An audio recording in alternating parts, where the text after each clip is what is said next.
Hi students, ഇന്ന് നമ്മളിവിടെ workout ചെയ്യാൻ പോകുന്നത് 2025-2026 നടത്തിയ 9ാം ക്ലാസ്സിന്റെ ഓണപരീക്ഷയുടെ മാത്തമാറ്റിക്സ് ആൻസർ കീ ആണ്. അപ്പൊ സെക്ഷൻ എയിൽ വരുന്ന ക്വസ്റ്റ്യൻസ് ആണ് നമ്മളിവിടെ നോക്കാൻ പോകുന്നത്. 1 സ്കോർ വീതമുള്ള 8 ചോദ്യങ്ങളാണ് ഈ വിഭാഗത്തിലുള്ളത്. ശരിയായ ഉത്തരം തിരഞ്ഞെടുത്ത് എഴുതുക എന്നാണ് പറഞ്ഞിരിക്കുന്നത്. ഒന്നാമത്തെ ചോദ്യം, 2 സംഖ്യകളിൽ ഒരു സംഖ്യയുടെ 3 മടങ്ങിനോട് മറ്റൊരു സംഖ്യയുടെ 5 മടങ്ങ് കൂട്ടിയാൽ 18 കിട്ടും എന്നതിനെ സൂചിപ്പിക്കുന്ന സമവാക്യം ഏതാണ് എന്നാണ് പറഞ്ഞിരിക്കുന്നത്.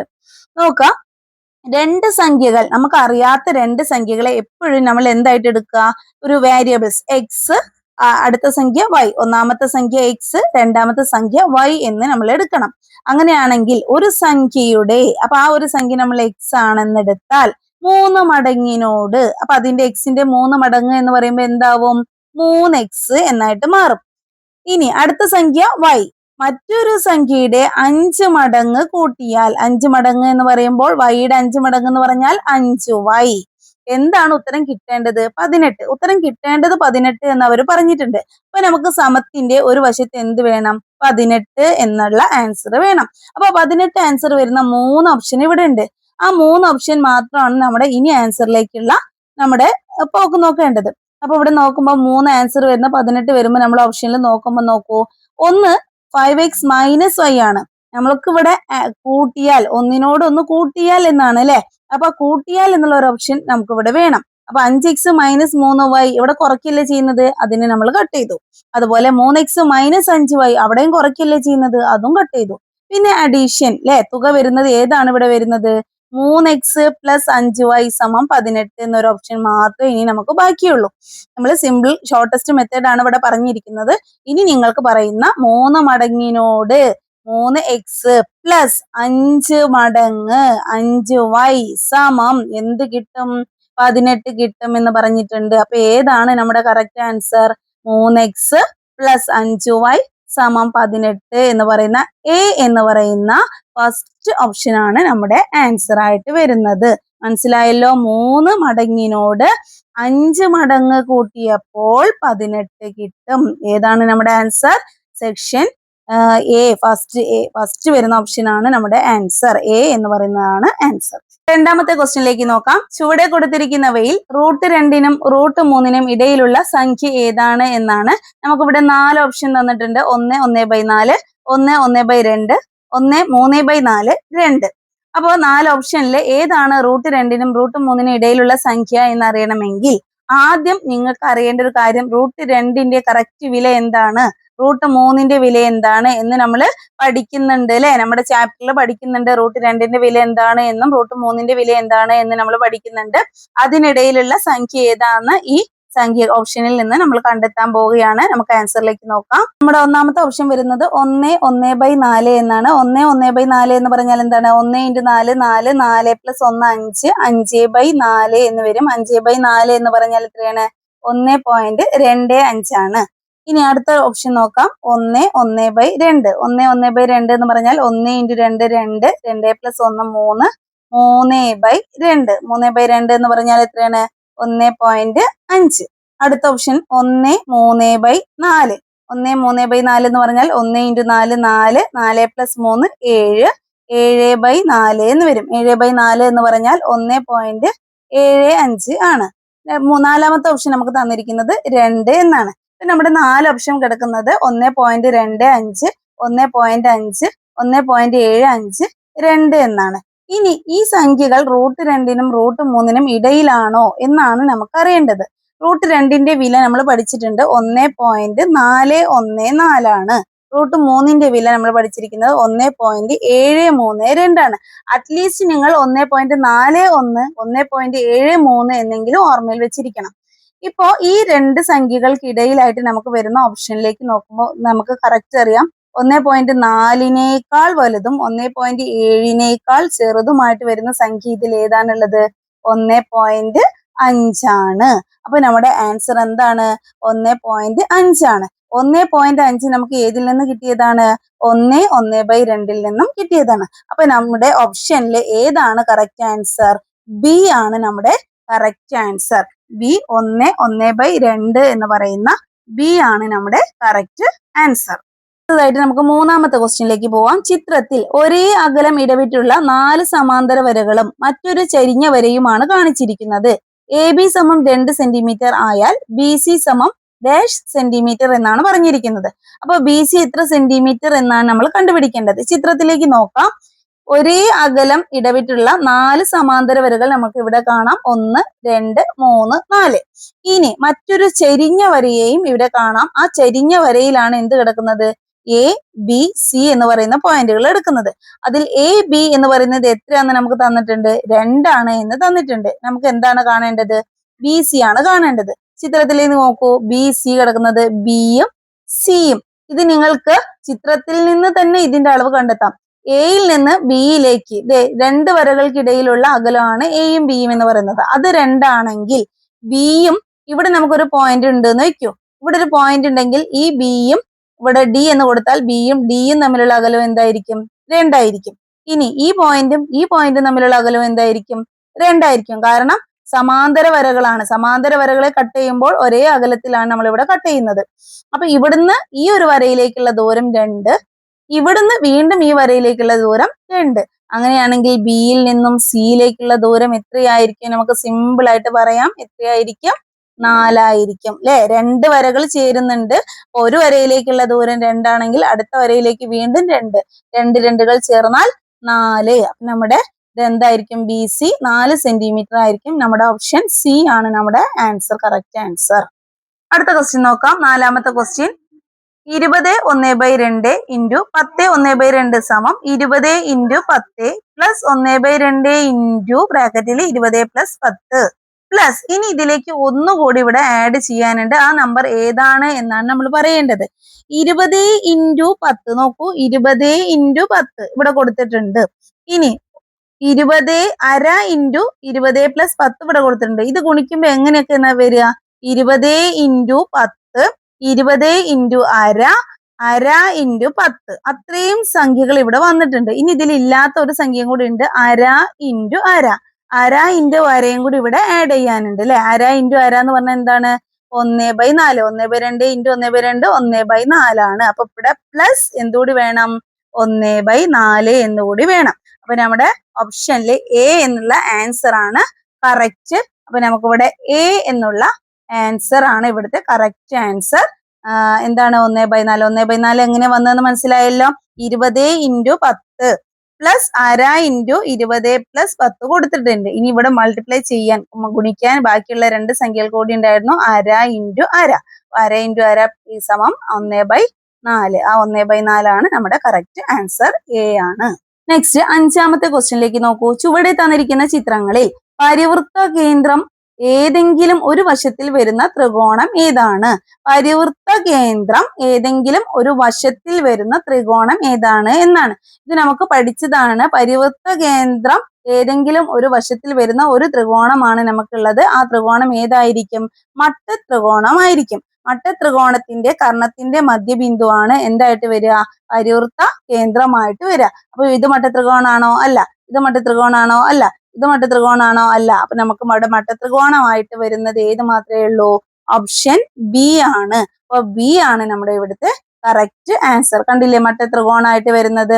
പാദം സ്ക്വയർ പ്ലസ് ലംബ സ്ക്വയർ സമം കർണം സ്ക്വയർ എന്നുള്ള ഈക്വൽ ആയിട്ട് വരുന്ന മട്ട ത്രികോണം ഇവിടെ ഓപ്ഷൻ ബിയിൽ കൊടുത്തിട്ടുണ്ട്. ഇതിന്റെ കർണത്തിന്റെ മധ്യബിന്ദുവാണ് നമ്മളുടെ എന്തായിട്ട് വരിക? പരിവൃത്ത കേന്ദ്രത്തിലായിട്ട് വരുന്ന ത്രികോണം.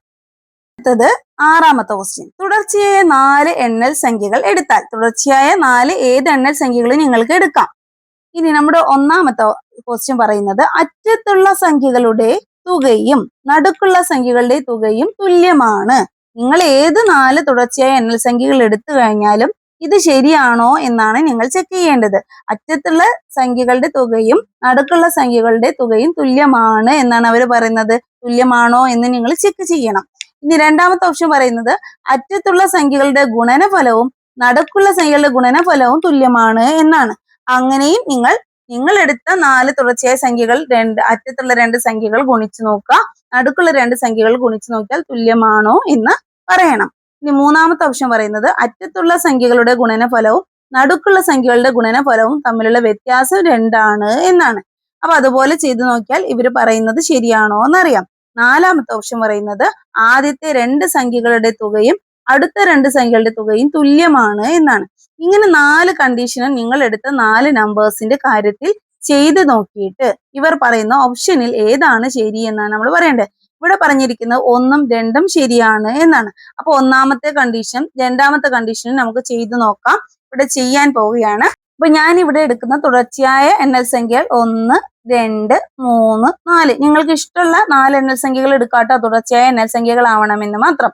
അപ്പൊ ഇനി അവർ പറഞ്ഞിരിക്കുന്ന ഒന്നാമത്തെ കണ്ടീഷൻ എന്തായിരുന്നു? ഒന്നാമത്തെ കണ്ടീഷൻ പറഞ്ഞിരുന്നത് അറ്റത്തുള്ള സംഖ്യകൾ എന്ന് പറഞ്ഞാൽ ഇതൊരറ്റത്തും ഇത് മറ്റേ അറ്റത്തും, അറ്റത്തുള്ള സംഖ്യകളുടെ തുകയും. അപ്പൊ ഞാൻ കൂട്ടാൻ പോവാണ്. 1 + 4 എത്ര വരും? 5. ഇനി നടുക്കുള്ള രണ്ട് സംഖ്യകളുടെ തുകയും. നടുക്കുള്ള സംഖ്യകൾ ഏതാണ്? 2, 3. 2 + 3 = 5. അവർ പറഞ്ഞ കണ്ടീഷൻ എന്തായിരുന്നു? അറ്റത്തുള്ള സംഖ്യകളുടെ തുകയും നടുക്കുള്ള സംഖ്യകളുടെ തുകയും തുല്യമാണ് എന്നാണ് ഒന്നാമത്തെ കണ്ടീഷൻ പറഞ്ഞിരിക്കുന്നത്. നോക്കൂ, അറ്റത്തുള്ള സംഖ്യകളുടെ തുകയും നടുക്കുള്ള സംഖ്യകളുടെ തുകയും തുല്യമാണ് എന്നാണ് ഒന്നാമത്തെ കണ്ടീഷൻ പറഞ്ഞിരിക്കുന്നത്. നമുക്ക് കിട്ടിയ ആൻസർ ശരിയാണ്. അറ്റത്തുള്ള സംഖ്യകളുടെ തുകയും നടുക്കുള്ള സംഖ്യകളുടെ തുകയും തുല്യമാണ്. അപ്പൊ നമ്മളുടെ 1 എന്നുള്ള ഓപ്ഷൻ ശരിയാണ്. 1 എന്നുള്ള ഓപ്ഷൻ നമുക്ക് തന്നിരിക്കുന്നത് ശരിയാണ്. ഇനി രണ്ടാമത്തെ കണ്ടീഷൻ നോക്കാം.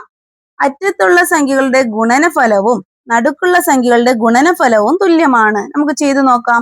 അറ്റത്തുള്ള സംഖ്യകളുടെ ഗുണനഫലം ഏതൊക്കെ വരും? 1 × 4 4. നടുക്കുള്ള സംഖ്യകളുടെ ഗുണനഫലം 2 × 3 6. രണ്ടും തുല്യമാണോ? അറ്റത്തുള്ള സംഖ്യകളുടെ ഗുണനഫലം വരുന്നത് 4 ആണ്, നടുക്കുള്ള സംഖ്യകളുടെ ഗുണനഫലം വരുന്നത് 6 ആണ്.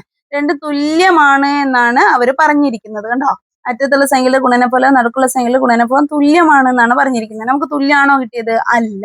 അപ്പൊ നമ്മുടെ രണ്ടാമത്തെ ഓപ്ഷൻ തെറ്റാണ്. ഒന്നാമത്തെ ഓപ്ഷൻ ശരിയാണ്.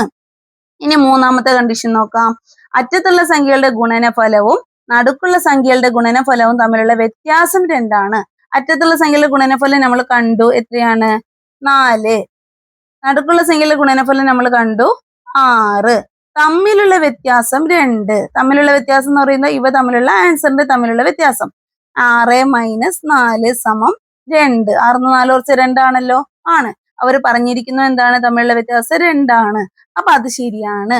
അപ്പൊ നമ്മുടെ മൂന്നാമത്തെ കണ്ടീഷൻ അവർ പറഞ്ഞിരിക്കുന്നു ശരിയാണ്. ഇനി നാലാമത്തെ കണ്ടീഷൻ. ആദ്യത്തെ രണ്ട് സംഖ്യകളുടെ തുകയും. ആദ്യത്തെ രണ്ട് സംഖ്യകൾ 1ഉം 2ഉം ആണ്. അത് എന്താ വരുന്നത്? 3. അടുത്ത രണ്ട് സംഖ്യകളുടെ തുക. അടുത്ത രണ്ട് സംഖ്യകൾ 3 + 4. 3 + 4 എന്ന് പറഞ്ഞാൽ 7. തുല്യമാണ് എന്നാണ് പറഞ്ഞിരിക്കുന്നത്. തുല്യമാണോ? അല്ല. 3ഉം 7ഉം തുല്യമല്ല. അപ്പൊ നമ്മുടെ നാലാമത്തെ കണ്ടീഷൻ തെറ്റാണ്. അപ്പൊ ഒന്നാമത്തെ ശരിയാണ്, രണ്ടാമത്തെ തെറ്റാണ്, മൂന്നാമത്തെ ശരിയാണ്, നാലാമത്തെ തെറ്റാണ്. അപ്പൊ നമ്മളുടെ ഓപ്ഷനിലേക്ക് നോക്കൂ. ഓപ്ഷനിൽ ഏതൊക്കെ തന്നത്? 1ഉം 2ഉം ശരിയാണ്. 1ഉം 2ഉം ശരിയാണോ? അല്ല. രണ്ടാമത്തെ ഓപ്ഷൻ ബി നോക്കൂ. 2ഉം 3ഉം ശരിയാണ്. 2ഉം 3ഉം ശരിയാണോ? അല്ല, അതും തെറ്റാണ്. ഇനി മൂന്നാമത്തെ ഓപ്ഷൻ നോക്കൂ. 1ഉം 3ഉം ശരിയാണ്. 1ഉം 3ഉം ശരിയാണ്. 1ഉം 3ഉം ശരിയാണ്. അപ്പൊ നമ്മുടെ ഓപ്ഷൻ ആൻസർ ഏതാണ് വരുന്നത്? സി ആണ് വരുന്നത്. നമ്മുടെ സി എന്ന് പറയുന്നതാണ് കറക്റ്റ് ആൻസർ. 1ഉം 3ഉം ശരിയാണ്.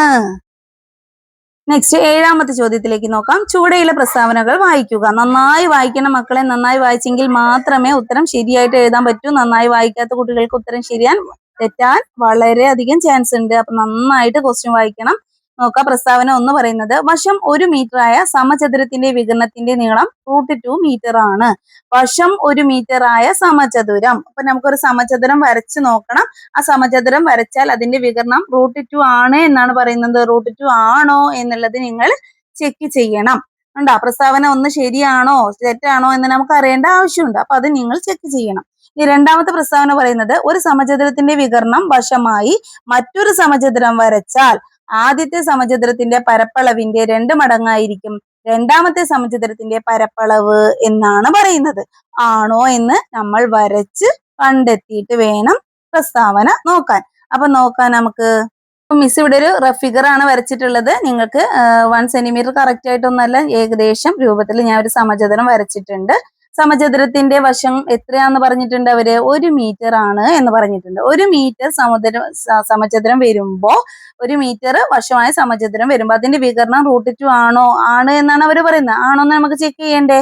ഇത് ഒരു വശം 1 മീറ്റർ ആണെങ്കിൽ അതിന്റെ അടുത്ത വശം എന്തായിരിക്കും? 1 മീറ്റർ ആയിരിക്കും. ഈ വശം 1 മീറ്റർ ആയിരിക്കും. ഈ വശം 1 മീറ്റർ ആയിരിക്കും. എന്താണ്? സമചതുരം ആയതുകൊണ്ട് സമചതുരത്തിന്റെ എല്ലാ വശങ്ങളും തുല്യമാണെന്ന് നമ്മൾ ചെറിയ ക്ലാസ്സിൽ പഠിച്ചിട്ടുണ്ടല്ലോ. അപ്പൊ നമുക്ക് എല്ലാ വശവും 1 മീറ്റർ ആണെന്ന് എഴുതി. ഇനി ഇതിന്റെ വികരണം വരച്ചു നോക്കണ്ടേ? വികരണം നമുക്ക് വരച്ചു നോക്കാം.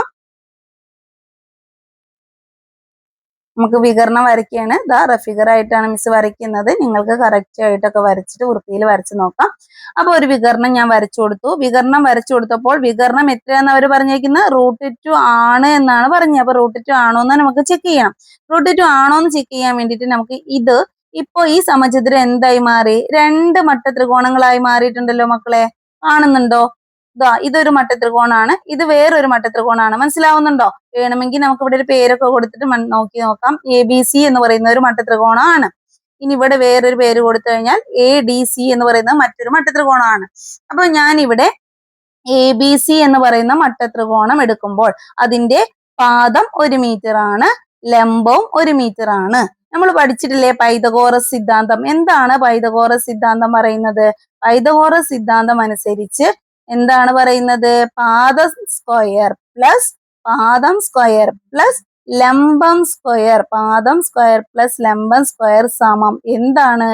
കർണം സ്ക്വയർ ആണ്. പാദം സ്ക്വയറും ലംബം സ്ക്വയറും കൂട്ടിയാൽ എന്ത് കിട്ടണം?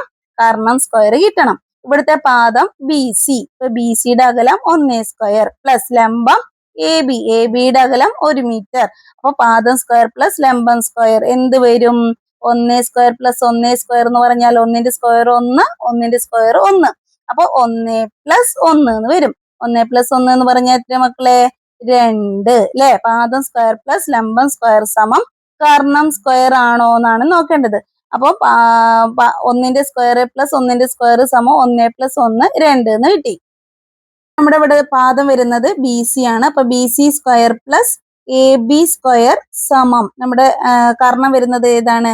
AC സ്ക്വയർ ആണ്. BC സ്ക്വയർ എന്ന് പറഞ്ഞാൽ 1 square plus 1 square, 1 square plus 1 square സമം AC സ്ക്വയർ. 1 സ്ക്വയർ പ്ലസ് 1 എന്ന് പറഞ്ഞാൽ 2 കിട്ടി. നേരത്തെ നമ്മൾ കാണിച്ചു 1 സ്ക്വയർ പ്ലസ് 1 സ്ക്വയർ ആകുമ്പോൾ 2 കിട്ടിയതാണ് ഇവിടെ. ആ 2 ആണ് ഇവിടെ കിട്ടിയിരിക്കുന്നത്. ആ 2 എന്ന് പറയുന്നത് ഇവിടെ എന്താണ്? AC square. ACയുടെ സ്ക്വയർ, കർണത്തിന്റെ സ്ക്വയർ ആണ് 2. നമുക്ക് വേണ്ടത് എന്താണ്? കർണാണ്. അപ്പൊ AC സമം √2. ഇവിടുത്തെ സ്ക്വയർ ഒഴിവാക്കാൻ നമുക്ക് ഈ വശത്ത് എന്തെടുത്താൽ മതി? √ എടുത്താൽ മതി. അപ്പൊ AC എന്താണെന്ന് വന്നു? √2 ആണെന്ന് പറഞ്ഞു. അപ്പൊ അവര് പറഞ്ഞ കണ്ടീഷൻ ശരിയാണ്. 1 മീറ്റർ, ഒരു വശം 1 മീറ്റർ ആയ സമചതുരത്തിന്റെ കർണം എന്ത് തന്നെയാണ്? √2 സെന്റിമീറ്റർ ആയിരിക്കും. √2 1 മീറ്റർ ആണെങ്കിൽ √2 മീറ്റർ ആയിരിക്കും. 1 സെന്റിമീറ്റർ ആണെങ്കിൽ കർണം √2 സെന്റിമീറ്റർ ആയിരിക്കും. അപ്പൊ മീറ്റർ സെന്റിമീറ്റർ നമുക്ക് അവർ തരുന്നതിനനുസരിച്ച് മാറ്റി പറയാവുന്നതാണ്. ഇപ്പൊ ഇവിടെ മീറ്ററിലാണ് ചോദ്യം തന്നിരിക്കുന്നത്. നമുക്ക് ഇവിടെ എന്ത് പറയാം? √2 മീറ്റർ എന്ന് കറക്റ്റ് ആണ്. അപ്പൊ നമുക്ക് അവർ പറഞ്ഞ പ്രസ്താവന 1 ശരിയായില്ലേ? പ്രസ്താവന 1 ശരിയാണ്. അപ്പൊ ഒന്നാമത്തെ പ്രസ്താവന ശരിയാണെന്ന് നമുക്ക് ഇതിൽ നിന്നും മനസ്സിലായി. ഇനി രണ്ടാമത്തെ പ്രസ്താവനയാണ് നമ്മൾ നോക്കാൻ പോകുന്നത്. അതിന്റെ വികരണം വശമായിട്ട് നമ്മൾ മറ്റൊരു സമചതുരം വരച്ചിരുന്നു. എന്താണ്? ACER എന്ന് പറഞ്ഞിട്ടുള്ള. അപ്പൊ അവിടെയും നമ്മൾ എന്താ പറഞ്ഞിരുന്നത്? ഒരു വശം എന്തായിരുന്നു? നമുക്ക് ഇവിടെ √2 ആയിരുന്നു ഈ ഒരു വികരണത്തിന്റെ നീളം കിട്ടിയിരുന്നത്. അപ്പൊ ആ വികരണം എന്ന് പറയുന്ന ഈ സമചതുരത്തിന്റെ ഒരു വശമാണല്ലോ. അപ്പൊ ഇതിന്റെ ഈ വശം എന്തായിരിക്കും? √2. ഈ വശം എന്തായിരിക്കും? √2. ഈ വശം എന്തായിരിക്കും? √2. അങ്ങനെയാണെങ്കിൽ ഈ സമചതുരത്തിന്റെ പരപ്പളവ് എന്തായിരിക്കും? പരപ്പളവ് സമം വശം ഇൻറ്റു വശം, വശം ഇൻറ്റു വശം. √2 ഇൻറ്റു √2. √2 ഇൻറ്റു √2 എന്ന് പറഞ്ഞാൽ എത്ര മക്കളെ? 2. നമ്മൾ പറഞ്ഞു റൂട്ടുകൾ തമ്മിൽ മൾട്ടിപ്ലൈ ചെയ്യുമ്പോൾ അത് റൂട്ടുകൾ ഇല്ലാതായിട്ട് എന്ത് നോക്കിയാൽ മതി? 2 ഉള്ളിലുള്ള സംഖ്യ എഴുതിയാൽ മതി എന്ന് പറഞ്ഞിട്ടുണ്ട്. അപ്പൊ √2 ഇൻറ്റു √2 എന്ന് പറഞ്ഞാൽ 2 ആണ്. √3 ഇൻറ്റു √3 എന്ന് പറഞ്ഞാൽ എന്താണ്? 3 ആണ്. √4 ഇൻറ്റു √4 എന്ന് പറഞ്ഞാൽ എന്താണ്? 4 ആണ്. അപ്പൊ നമുക്കിവിടെ √2 ഇൻറ്റു √2 എന്താണ്? 2 ആണ്. അപ്പൊ 2 മീറ്റർ എന്ന് കിട്ടി. നമുക്ക് ഒന്നാമത്തെ ചെറിയ സമചതുരത്തിന്റെ പരപ്പളവ് എന്ത് കിട്ടി? 1 മീറ്റർ എന്ന് കിട്ടി. രണ്ടാമത്തെ സമചതുരത്തിന്റെ പരപ്പളവ് എന്ത് കിട്ടി? 2 മീറ്റർ എന്ന് കിട്ടി. ഇനി നമ്മളോട് പറഞ്ഞിരുന്ന രണ്ടാമത്തെ പ്രസ്താവനയിലേക്ക് നോക്കാം. ഒരു സമചതുരത്തിന്റെ വികരണം വശമായി മറ്റൊരു സമചതുരം നമ്മൾ വരച്ചു. ആദ്യത്തെ സമചതുരത്തിന്റെ പരപ്പളവ് നമുക്ക് 1 എന്ന് കിട്ടി. രണ്ടാമത്തെ സമചതുരത്തിന്റെ പരപ്പളവ് അതിന്റെ ഒന്നാമത്തേന്റെ 2 മടങ്ങായിരിക്കും എന്നാണല്ലോ അവർ പറഞ്ഞത്. രണ്ടാമത്തെ സമചതുരത്തിന്റെ പരപ്പളവ് ഒന്നാമത്തെ സമചതുരത്തിന്റെ 2 മടങ്ങ്. 2 മടങ്ങല്ലേ? ഒന്നിന്റെ 2 മടങ്ങല്ലേ? 2 എന്ന് പറയണേ ഒന്ന് 2 മടങ്ങായി മാറിയില്ലേ? ആദ്യത്തത് 1ഉം രണ്ടാമത്തേത് 2, 1:2 എന്നുള്ള ബന്ധത്തിലാണ് വരുന്നത്. അപ്പം ഇതിന്റെ ഇരട്ടിയായിട്ടാണ് ഇതിന്റെ പരപ്പളവ് വരുന്നത്. അത് തന്നെയല്ലേ അവര് പറഞ്ഞത്. അപ്പൊ അവര് പറഞ്ഞ കണ്ടീഷൻസ് എന്തായിരുന്നു? പ്രസ്താവന 1 ശരിയാണ്, പ്രസ്താവന 2 ശരിയാണ്. പ്രസ്താവന 1 ശരിയാണ്, പ്രസ്താവന 2 ശരിയാണ്. അവർ പറഞ്ഞ 2 പ്രസ്താവനയും ശരിയാണ്. ഇനി നമുക്ക് പ്രസ്താവനയിലേക്ക് നോക്കാം. ഇവിടെ പറഞ്ഞിരിക്കുന്ന പ്രസ്താവന 1 ശരിയാണ്, പ്രസ്താവന 2 തെറ്റാണ് എന്നാണ്. അപ്പൊ നമുക്ക് ആവശ്യം വേണ്ട, കാരണം നമുക്ക് പ്രസ്താവന 2 ശരിയാണ് എന്നാണ് കിട്ടിയിരിക്കുന്നത്. അപ്പൊ 1 തെറ്റാണ്, 1 അല്ല നമ്മുടെ കറക്റ്റ് ആൻസർ. രണ്ടാമത് പറഞ്ഞിരിക്കുന്ന പ്രസ്താവന 2 ശരിയാണ്, പ്രസ്താവന 1 തെറ്റാണ് എന്നാണ്. അപ്പൊ അതല്ല നമ്മുടെ ആൻസർ. നമുക്ക് പ്രസ്താവന 1 ശരിയാണ് എന്നല്ലേ കിട്ടിയത്. അപ്പൊ അതും അല്ല നമ്മുടെ ആൻസർ. ഇനി ഇവിടെ 2 ഓപ്ഷൻ പറഞ്ഞിരിക്കുന്നത് പ്രസ്താവന 2ഉം ശരിയാണ് എന്ന് പറഞ്ഞിട്ടുണ്ട്. ഈ പ്രസ്താവന 2ഉം ശരിയാണ് എന്നുള്ളത് ശരിയാണ്. ഇനി അതില് പ്രസ്താവന 1ന്റെ കാരണമാണ് പ്രസ്താവന 2, പ്രസ്താവന 1ന്റെ കാരണമല്ല പ്രസ്താവന 2 എന്നാ. അപ്പൊ ഇവിടെ സി ആണ് കറക്റ്റ് ആൻസർ വരുന്നത്. 2 ഓപ്ഷനും 2 പ്രസ്താവനകളും ശരിയാണ്. പ്രസ്താവന 1ന്റെ കാരണമാണ് പ്രസ്താവന 2 എന്നുള്ളതാണ് ഇവിടുത്തെ കറക്റ്റ് ആൻസർ. നമ്മുടെ സെക്ഷൻ എയിലെ അവസാനത്തെ ക്വസ്റ്റ്യൻ ആണ് 8ാമത്തെ ക്വസ്റ്റ്യൻ ആയിട്ട് വരുന്നത്. എ ബി സി എന്ന ത്രികോണത്തിന്റെ എ ബി എ സി എന്നീ വശങ്ങളുടെ മധ്യബിന്ദുക്കളാണ് ഡി, ഇ എന്നിവ. പ്രസ്താവന 1 ബി സിയുടെ നീളം 8 സെന്റിമീറ്ററും ഡി ഇയുടെ നീളം 5 സെന്റിമീറ്ററും ആണ് എന്നാണ് പറഞ്ഞിരിക്കുന്നത്. അപ്പൊ അവര് പറഞ്ഞ പോലെ ഒരു ത്രികോണം വരയ്ക്കണം, അതിന്റെ മധ്യബിന്ദുക്കൾ അടയാളപ്പെടുത്തണം, എന്നിട്ട് ഈ പറഞ്ഞ അളവുകൾ ശരിയാണോ എന്ന് നമ്മൾ കണ്ടെത്തണം. പ്രസ്താവന 2 പറഞ്ഞിരിക്കുന്നത് ഏതൊരു ത്രികോണത്തിലും 2 വശങ്ങളുടെ മധ്യബിന്ദുക്കൾ യോജിപ്പിക്കുന്ന വരയുടെ നീളം മൂന്നാമത്തെ വശത്തിന്റെ നീളത്തിന്റെ പകുതിയാണ് എന്നാണ്. ഇത് നമ്മൾ പഠിച്ചതാണ്, ചാപ്റ്ററിൽ പഠിച്ചിട്ടുണ്ട് അല്ലെ. ഏതൊരു ത്രികോണത്തിന്റെയും 2 വശങ്ങളുടെ മധ്യബിന്ദുക്കൾ യോജിപ്പിക്കുന്ന വരയുടെ നീളം മൂന്നാമത്തെ വശത്തിന്റെ നീളത്തിന്റെ പകുതിയായിരിക്കും. അത് ശരിയാണ്. അപ്പൊ നമുക്ക് ആ ഒരു കണ്ടീഷൻ ശരിയാണ് എന്ന് കൂടി കാണിക്കണം. അപ്പൊ ഇനി ഇത് പ്രസ്താവന ഏതാണ് ഓപ്ഷനിൽ കൊടുത്തിരിക്കുന്നത് നോക്കൂ. പ്രസ്താവന 1 ശരിയാണ്, പ്രസ്താവന 2 തെറ്റാണ്. അപ്പൊ 1 ശരിയാണോ എന്ന് നമുക്ക് നോക്കാം. അപ്പൊ നമ്മൾ അവര് പറഞ്ഞ പോലെ എ ബി സി എന്ന് പറയുന്ന ഒരു ത്രികോണ ഫിഗർ ആണ് മിസ് വരച്ചിരിക്കുന്നത്. നിങ്ങൾക്ക് വൃത്തിയിൽ നല്ല ഭംഗിയുള്ള ചിത്രങ്ങൾ വരയ്ക്കാം കേട്ടോ. എ ബി സി എന്ന് പറയുന്ന ത്രികോണം വരച്ചു. എ ബി സി എന്ന ത്രികോണത്തിൽ എ ബി എ സി എന്ന് 2 വശങ്ങൾ കാണുന്നുണ്ടല്ലോ. എ ബി എ സി എന്ന വശങ്ങളുടെ മധ്യബിന്ദുക്കൾ. അപ്പൊ എ ബിയുടെ മധ്യബിന്ദു ഞാൻ ഇവിടെ അടയാളപ്പെടുത്തി, എ സിയുടെ മധ്യബിന്ദു ഞാൻ ഇവിടെ അടയാളപ്പെടുത്തി. എ ബിയുടെ മധ്യബിന്ദുവിന് എന്ത് കൊടുത്തു? ഡി എന്ന് കൊടുത്തു. എ സിയുടെ മധ്യബിന്ദുവിന് ഇ എന്ന് കൊടുത്തു. ഇനി എന്ത് പറഞ്ഞിട്ടുണ്ട്? ബി സിയുടെ നീളം 8 സെന്റിമീറ്റർ ആണെന്ന് പറഞ്ഞിട്ടുണ്ട്. അതുപോലെ ഡി ഇയുടെ നീളം. അപ്പൊ നമുക്ക് 2 മധ്യബിന്ദുക്കൾ ഇവിടെ യോജിപ്പിക്കാം. ഡി ഇ യോജിപ്പിച്ചു. അപ്പൊ ഡി ഇയുടെ നീളം 5 സെന്റിമീറ്റർ ആണെന്ന് അവർ പറഞ്ഞിട്ടുണ്ട്. ശരിയാണോ മക്കളെ? ഇങ്ങനെ ഒരു പ്രസ്താവന ഇവിടെ ശരിയാവോ? ഇല്ല. നമ്മൾ പഠിച്ചിട്ടുണ്ട് ഏതൊരു ത്രികോണത്തിലും 2 വശങ്ങളുടെ മധ്യബിന്ദുക്കൾ യോജിപ്പിച്ച് കിട്ടുന്ന വരയുടെ നീളം മൂന്നാമത്തെ വശത്തിന്റെ അളവിന്റെ എന്തായിരിക്കും? പകുതിയായിരിക്കും. ഇവിടെ 8 ആണെങ്കിൽ ഇവിടെ എത്ര വേണം? 4 അല്ലേ വേണ്ടത്? ഇവിടെ എത്രയാണ് പറഞ്ഞിരിക്കുന്നത്? 5 ആണ് പറഞ്ഞിരിക്കുന്നത്. അപ്പൊ നമുക്ക് തന്ന ഈ ഒരു കണ്ടീഷൻ ശരിയാണോ? അല്ല. ഇവിടെ 8 ആണെങ്കിൽ ഇവിടെ എന്ത് വരാൻ പാടുള്ളൂ? 4 വരാൻ പാടുള്ളൂ. നമുക്ക് ഇവിടെ എത്രയാണ് തന്നിരിക്കുന്നത്? 5 ആണെന്ന് തന്നിട്ടുണ്ട്. അപ്പൊ നമുക്ക് പറഞ്ഞ പ്രസ്താവന 1 ഇവിടെ എന്താണ് മക്കളെ? തെറ്റാണ്. പ്രസ്താവന 1 തെറ്റാണ്. പ്രസ്താവന 2 ശരിയാണ് എന്ന് നമ്മൾ ചാപ്റ്ററിൽ തന്നെ പഠിച്ചിട്ടുണ്ട്. ഏത് ത്രികോണത്തിലും 2 വശങ്ങളുടെ മധ്യബിന്ദുക്കൾ യോജിപ്പിക്കുന്ന വരയുടെ നീളം മൂന്നാമത്തെ വശത്തിന്റെ നീളത്തിന്റെ പകുതിയാണ് എന്നുള്ളത് കറക്റ്റ്, വളരെ കറക്റ്റ് ആണ്. നമ്മൾ ചാപ്റ്ററിൽ പഠിച്ചിട്ടുള്ള കണ്ടീഷൻ ആണ്. അപ്പൊ പ്രസ്താവന 1 ഇവിടെ തന്നിരിക്കുന്നത് തെറ്റാണ്, പ്രസ്താവന 2 ശരിയാണ്. അത് ഏതാണ് ഓപ്ഷനിലുള്ളതെന്ന് നമുക്ക് നോക്കാം. പ്രസ്താവന 1 ശരിയാണ്, പ്രസ്താവന 2 തെറ്റാണ്. പ്രസ്താവന 2 ശരിയാണ്, പ്രസ്താവന 1 തെറ്റാണ്. 2ഉം ശരിയാണ് എന്നുള്ളത് എന്തായാലും തെറ്റാന്ന് നമുക്കറിയാലോ. ഇവിടെ തന്നിരിക്കുന്ന 2 പ്രസ്താവനയും ശരിയാണെന്നുള്ള കണ്ടീഷൻ. അപ്പൊ ഇത് വേണ്ട, ഇത് വേണ്ട. ഇനി ഇതിൽ ഏതാണ് ആൻസർ എന്നല്ലേ നമുക്കറിയേണ്ടത്. പ്രസ്താവന 1 ശരിയല്ല എന്ന് നമ്മൾ ചിത്രം കാണിച്ചിട്ട് പറഞ്ഞു. അപ്പോ ഇതും വേണ്ട. പിന്നെ ഏതാണ് നമ്മുടെ കറക്റ്റ് ആൻസർ? ബി ആണ് നമ്മുടെ കറക്റ്റ് ആൻസർ. പ്രസ്താവന 2 ശരിയാണ്, പ്രസ്താവന 1 തെറ്റാണ്. അപ്പൊ മക്കളെ നമ്മുടെ 8ാമത്തെ ക്വസ്റ്റ്യന്റെ ആൻസർ എന്താണ്? ഓപ്ഷൻ ബി ആണ്. അങ്ങനെ നമ്മുടെ സെക്ഷൻ എയിലെ എല്ലാ ക്വസ്റ്റ്യൻസും നമ്മൾ ഇവിടെ ചെയ്തു കഴിഞ്ഞു. എല്ലാ മക്കൾക്കും മനസ്സിലായിട്ടുണ്ടാവും എന്ന് വിചാരിക്കുന്നു. സംശയങ്ങളുള്ളവർ കമന്റിലൂടെ അടയാളപ്പെടുത്തിയിട്ട് ചോദിക്കാം. സംശയങ്ങൾ എന്തും കമന്റിലൂടെ ചോദിക്കാം. ഇനി സെക്ഷൻ ബിയും ഡിയും ആവശ്യമുള്ളവര് കമന്റിൽ അറിയിക്കാം. നമ്മൾ ബാക്കി ക്വസ്റ്റ്യൻ കൂടി ചെയ്യുന്നതാണ്. സെക്ഷൻ ബി, സി, ഡി ഏത് വേണമെങ്കിലും ആവശ്യമുള്ളവർ കമന്റിൽ അറിയിക്കുക കേട്ടോ. നമുക്കിവിടെ സെക്ഷൻ എ മാത്രമേ ചെയ്തിട്ടുള്ളൂ. സെക്ഷൻ ബി ആവശ്യമുള്ളവര്, സി ആവശ്യമുള്ളവര്, ഡി ആവശ്യമുള്ളവരൊക്കെ കമന്റിലൂടെ ചോദിക്കാം. നമുക്ക് ഏത് വേണമെങ്കിലും ആൻസർ കീ ചെയ്ത് തരാവുന്നതാണ്. ഇനി നമ്മുടെ ചോദ്യങ്ങൾ എല്ലാം ഇഷ്ടപ്പെട്ടവര് നമ്മുടെ ചാനൽ സബ്സ്ക്രൈബ് ചെയ്യുക. ഇനിയുള്ള എല്ലാ ചോദ്യങ്ങൾക്കും നമ്മുടെ ചാനൽ സബ്സ്ക്രൈബ് ചെയ്യുക, ബെല്ലൈക്കൺ ചെയ്യാം. നിങ്ങൾക്ക് ഏത് വരുന്നതിന്റെ നോട്ടിഫിക്കേഷൻ കിട്ടുന്നതാണ്. അപ്പോൾ ഇഷ്ടപ്പെട്ടവര് ലൈക്ക് ചെയ്യുക, കമന്റ് ചെയ്യുക. Thanks for watching.